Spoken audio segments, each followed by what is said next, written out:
Good night. Welcome to Teleislas News with the most relevant and important information of the day. Within the facilities of the departmental hospital, there are no inpatient cases of monkeypox. 2 people have been confirmed with the disease and are isolated in their place of residence, as announced by the departmental social state enterprise. The Departmental Social State Enterprise confirmed that 2 cases of monkeypox have already been reported on the island and clarifies that within the facilities of the Clarence Lynn Newbar Departmental Hospital of San Andres, there are no patients hospitalized with symptoms associated with monkeypox. Hasta el momento. So far, the hospital has no patients hospitalized for monkeypox. The patients that have been identified with the disease so far are isolated in their residence and are following their treatment.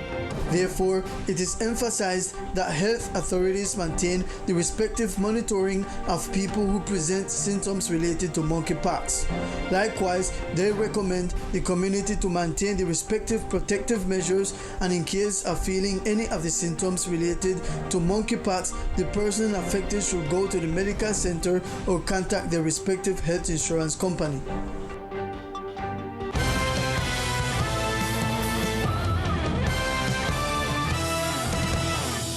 And the National Navy managed to safeguard the lives of 33 Venezuelan migrants in Colombian territory. The suspicious motorboats named Lola 2 and Mistress Dylan were detected by the radar of the Maritime Traffic Control Station at the moment they were moving near the coast of the capital of the Archipelago Department. En 2 operaciones, una nocturna y una diurna, logró salvaguardar la vida de 33 migrantes venezolanos que se encontraban haciendo tránsito hacia Centroamérica. En esas embarcaciones habían 4 menores de edad, las cuales fueron entregadas a Policía de Infancia y Adolescencia con el fin de restablecer sus derechos. El resto de las personas fueron integradas a Migración Colombia con el fin de verificar su situación migratoria en este país. Rapid reaction units of the Coast Guard Station of San Andres, which carried out the interdiction of the motorboats, evidenced that they did not have permits to sail and were transporting foreign personnel in an irregular manner. In view of this fact, the vessels were taken to the dock of the Coast Guard Station of San Andres, where an exhaustive verification was carried out.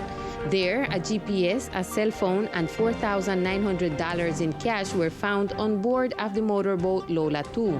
Money that would be part of the payment made to the crew members of the vessel who were carrying out this type of transport that constitutes a crime of human trafficking.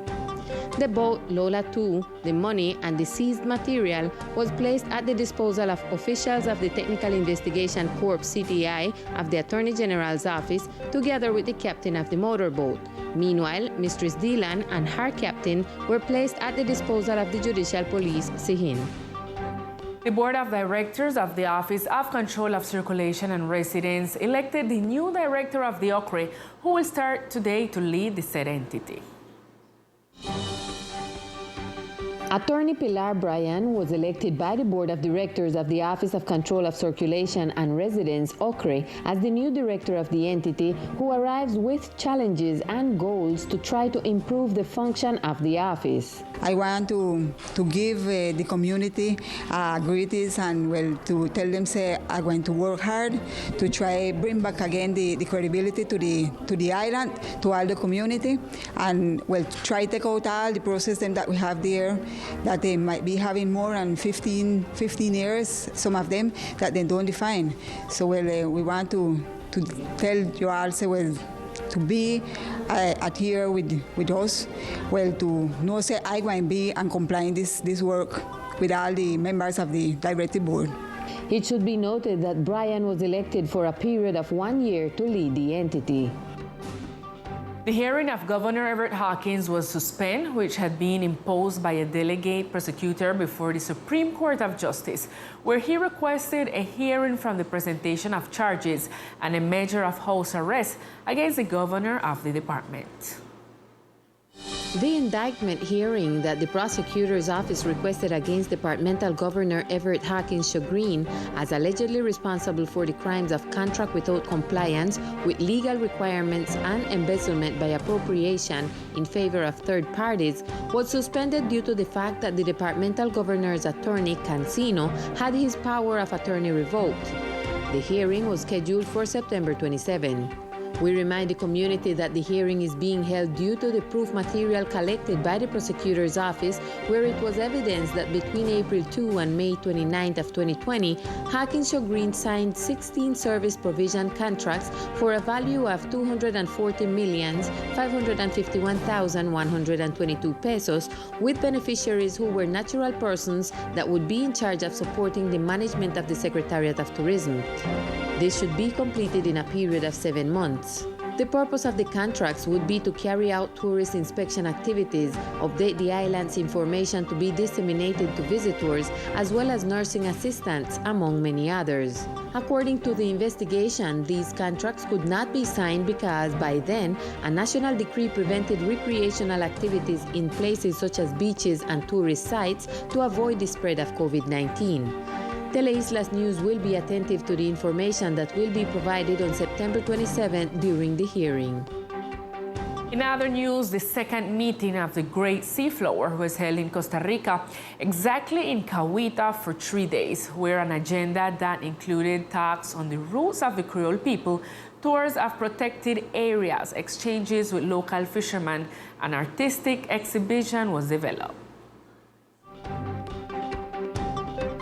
The participation of the ethnic groups in the Great Seaflower was crucial for the development of an academic network in the southwestern Caribbean that will accompany environmental and scientific cooperation among the countries that make up the meeting.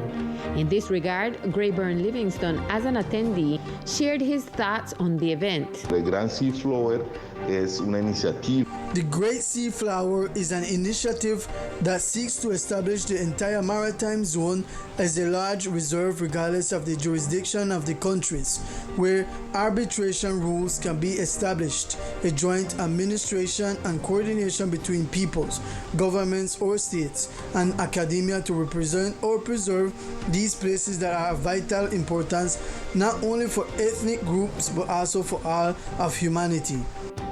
The RISA leader indicated the importance of the meeting for the attending communities. Y queremos seguir adelantando, This is of vital importance, especially for the islands of San Andres and Old Providence, because it implies an oxygenation of the racial culture through the interaction of the peoples with these realities and territories that at some point were limited and excluded from us by the states. I think it was comforting to meet again and continue advancing this agenda. I know that we are on the right path, and I know that the route is set and that this will come to happy terms where we can all enjoy the benefits of belonging to a great transboundary biosphere reserve, a Great Seaflower Biosphere Reserve. The event concluded with the reading of the Afro-Caribbean Manifesto for the Great Seaflower in the sector of Black Beach, Cahuita, requesting the urgent initiation of a space for dialogue between the 6 governments, which will be sent to the presidents, foreign ministers, and ministers of environment of each of the participating countries. There is also talk of a third meeting, where possibly the participating countries will meet in Jamaica. The Irsa Gloria ship, which represents the country in the seas of the world, will arrive this month to the archipelago. The Irsa Gloria, flagship of the Colombian Navy, will arrive on September 23rd to the island of Old Providence and then move to San Andres. The floating ambassador of the country will be open to the public for all those who wish to get to visit it. Esta es una invitación para This is an invitation for all the island community of San Andres and Old Providence, because the Gloria ship will be here in our waters. From the 23rd to the 24th of September, it will be in Old Providence. We are coordinating activities with schools, institutions, and all individuals who want to visit it. Here in San Andres, it will be between the 25th and the 27th. This ship is open for free. It is an opportunity if you already know it. I know you will want to visit it again because it is a spectacular tour.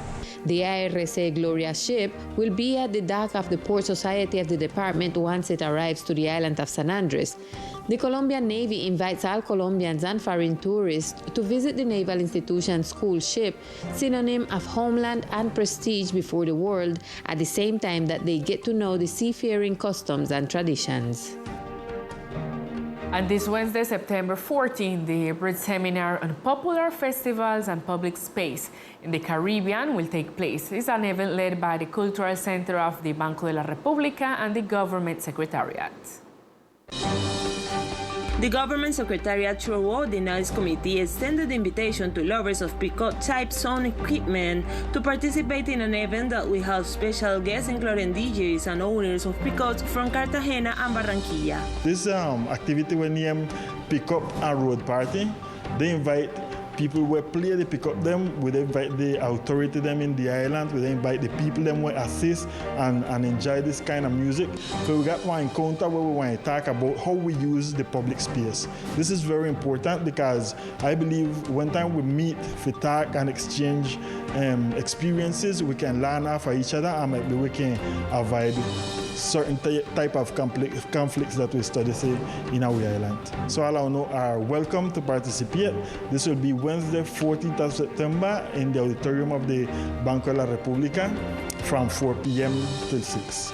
Brenda Suarez, an official of the Government Secretariat's Noise Committee, announced some of the guests who will be at the event. In this event, we will have different guests, among them Jackson Ricardo Fonseca, a visual artist, Carlos Mojica, who is a picotero from the city of Barranquilla, Jose Miguel Marrugo, a picotero from Cartagena, Marcos Manuel, a picotero from San Andres, and Ramon Aguilar, president of the Association of Picoteros of the island. We will also have DJ Mike, chocolate music producer, owner of RS Pickup, and Sixto Guerrero. The event will take place tomorrow, Wednesday, September 14, at the auditorium of the Banco de la República at 4 p.m. with free admission.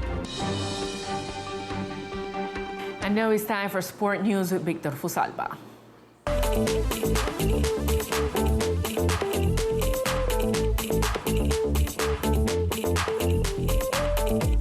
Hello, here are the best sports of the island. An afternoon in Velodia Road that will go down in the history of the island horse racing. Paraquet's farewell, one of the winningest mares horse racing, was enshrined in the Hall of Fame book. Her last race against Baghdad went down in history as the true queen of the South. The fans came out to celebrate and enjoy a wonderful afternoon to say goodbye to Paraquet in his last race on the island. Nikki Lakehouse, a fan who came from the United States to share and live part of the island culture, expressed herself in this way. Here at the horse race, it's my first time ever coming to a horse race, and I wanted to come to one last time and I didn't get to, so I'm happy to be here to experience some of the Rizal culture and tradition. So that's what I'm doing here. First of all, thank you for welcoming me to the island.